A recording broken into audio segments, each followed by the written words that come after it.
Hi everybody, it's Tatiana, and today I'm coming to do my reading wrap-up for the month of April. This is also going to be my wrap-up for the Dewey's 24-hour Readathon, which started yesterday and ended this morning. Since it happened at the end of the month, I figured I would do both videos in one shot. So, let's just get started, because this is like my sixth start to this video. I don't know why I'm having a problem talking today. The Tome Topper Readathon also took place this month, and I had lofty goals for that as far as what I was going to read, and they were totally sidetracked when I found out that my library had a copy of Strange the Dreamer by Laini Taylor. That was not a leased copy. The leased copies you can only have for 2 weeks, and I wanted to be able to have it until the end of the month so that I could show you all. I read this, loved it, and I did like a brief little review on my Tome Topper wrap up for the first week, which I will link in the description box below if you're interested in checking that out.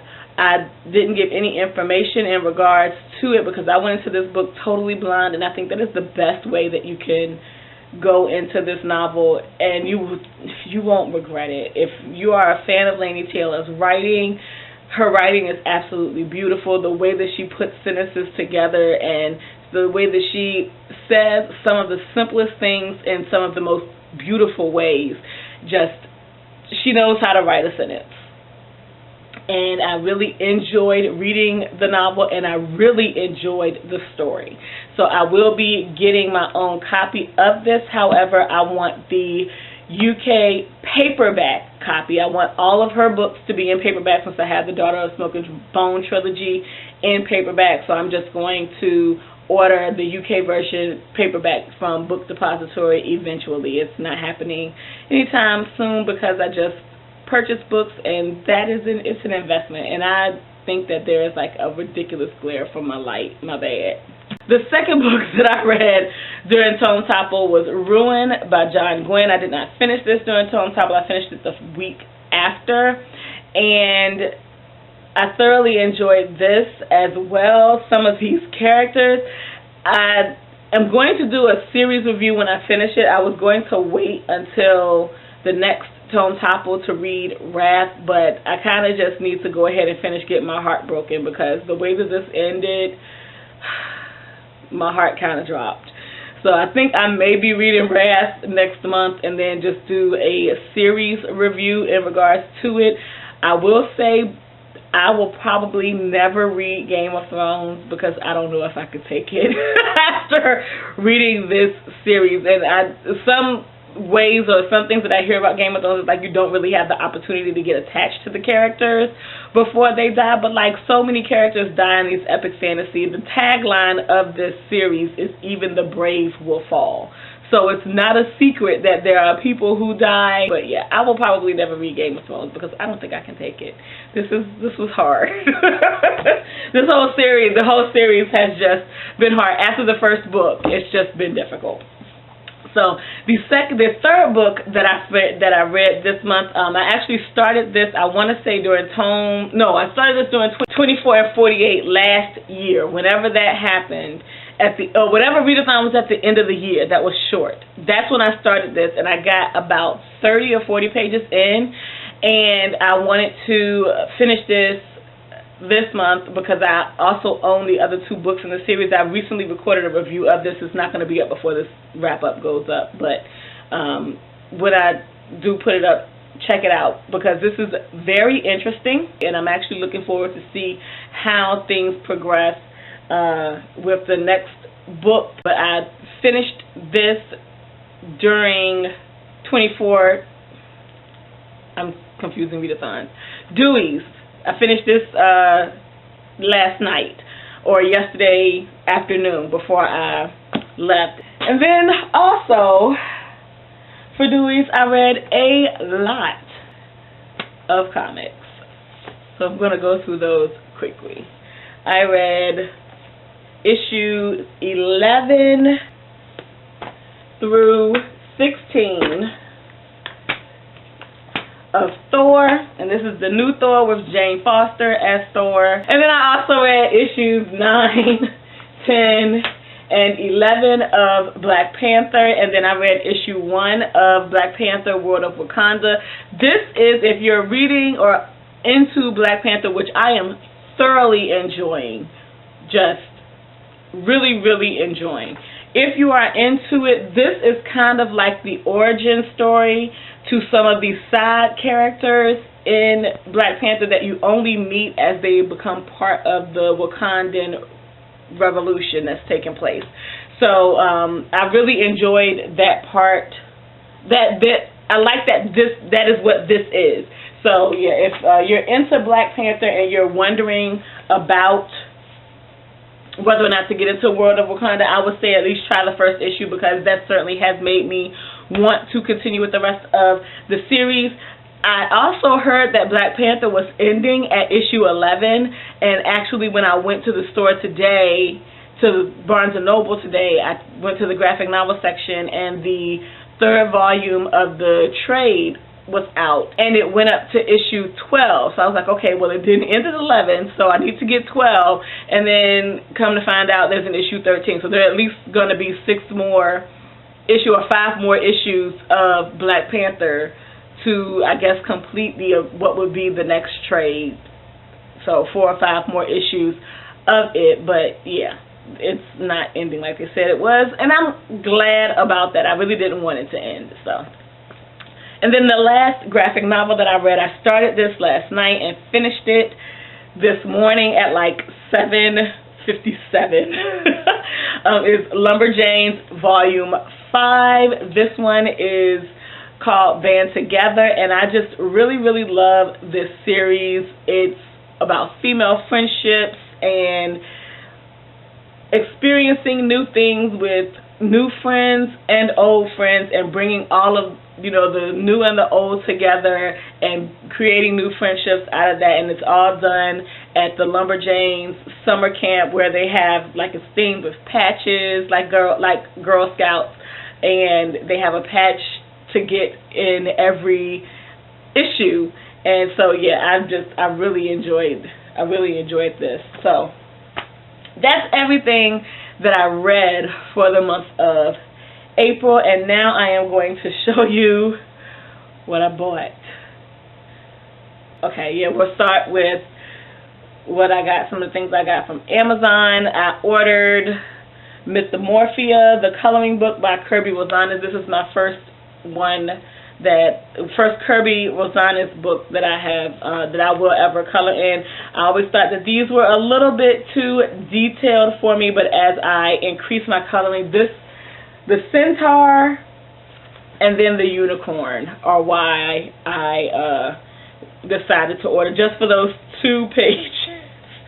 Not just for those, but those 2 pages are what clinched my decision, because these are just really, really pretty pictures, and I am into centaurs. Like when I was a kid, I was way into Greek mythology and Hercules, and I wanted a centaur tattoo on, like, in the middle of my back with sword and shield and chainmail. And this was like when I was like 12 or 13. I was in middle school when I told my mom that that's what I wanted, and she was like, well, when you're 18, if you still want that, then you can get it, because you'll be 18. But I don't show coloring things on my channel. If you want to see what I color and my progress in that, then check out my Instagram. That's where I post coloring things. And I also got from Amazon Giant Days Volume 4,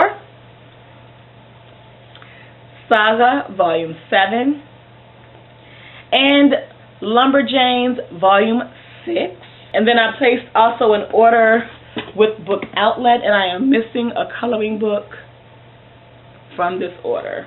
Okay, the order that I got from Book Outlet, the coloring book that I got from there is The Story of Pandora, which is supposed to be a coloring book representation of the story of Pandora's box. And I just really thought the pictures in here were really pretty. Thin line art, which I'm not 100% a fan of, but I've also never colored thin line art, so we'll see how this goes. But yeah, for the price that it was on Book Outlet, of course, who can turn that down. And then I also got Crooked Kingdom by Leigh Bardugo. I have not read Six of Crows yet, but I have it.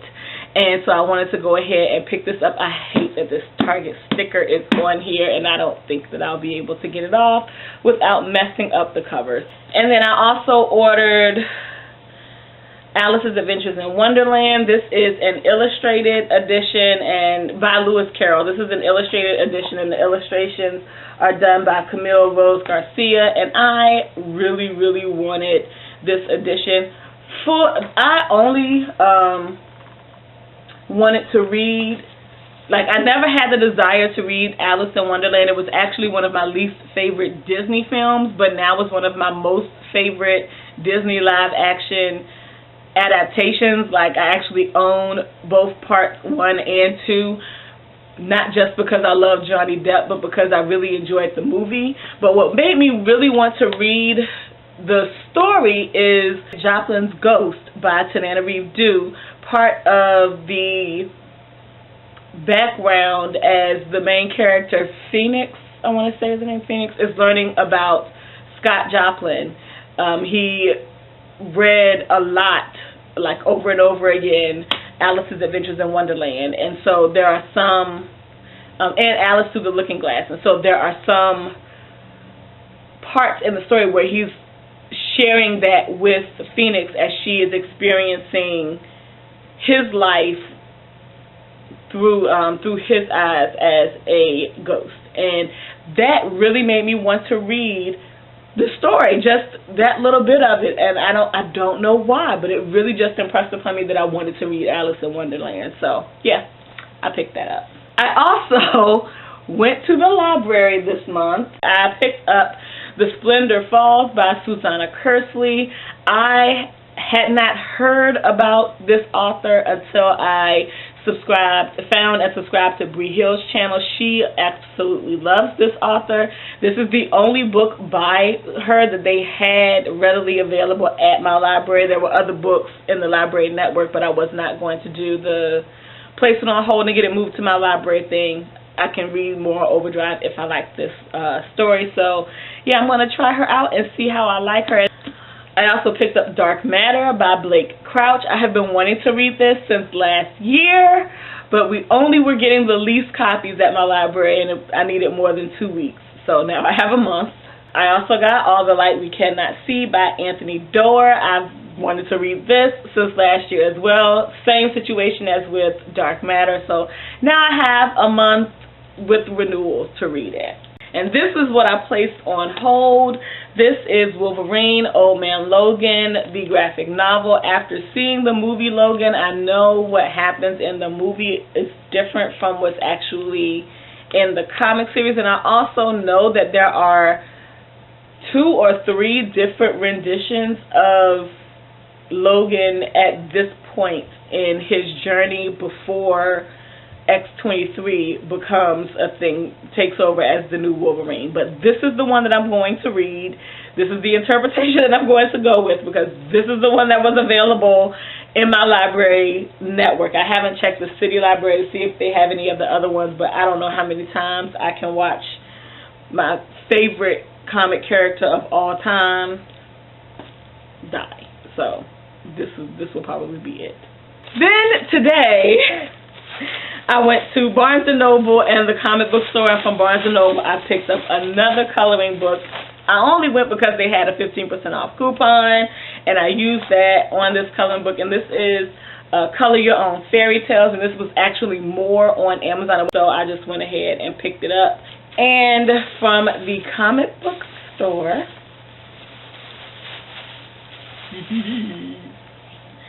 I picked up Black Panther World of Wakanda Volume 2 and 3. Black Panther issues 12 and 13. Thor issues 17 and 18.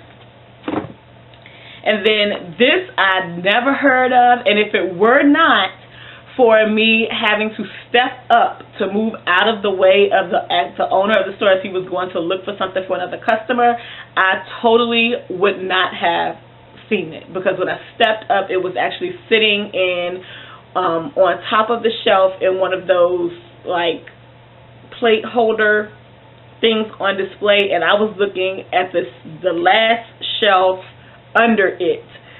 It was nowhere near my field of vision and when I was looking, but this is Afar. This is by Layla Del Duca and Kit Seaton and edited by Taneka Stott. This is a sci-fi fantasy graphic novel with a black female protagonist that I read the back of it and I was like, why have I never heard of this?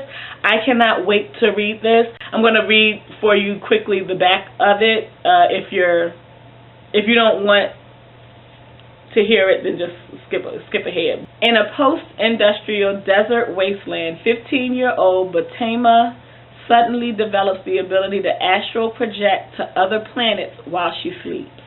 When she accidentally gets a young man hurt on a planet light years away, she must figure out a way to project back to save him. On her own world, back in her own body, Batema's parents have temporarily left her and her 13-year-old brother, Inotu, to make a living as salt shepherds. Left to their own devices, the siblings must flee across a dangerous desert when Inotu gets into trouble with a threatening cyborg bodyguard. I was sold. Yeah, I'm super excited to read this. So that is the end of the haul. TBR for the month of May is I have three books that I definitely want to get to. Of course, with TBRs, they are subject to change. But I definitely want to get to Afar, as well as Behind the Throne by KB Wagers, which I got in my Book Bath Box subscription this month, and then Wrath. Those are the only three things that I definitely have in mind to get to this month, as well as some of the things in this library stack, but I can renew them if need be, except for Old Man Logan. There's holds on that. But that's really all that I have planned. This video is long enough. It's longer than it needs to be. So I'm going to go. Thank you all for watching. I hope you have a good weekend whenever you see this video. Peace out.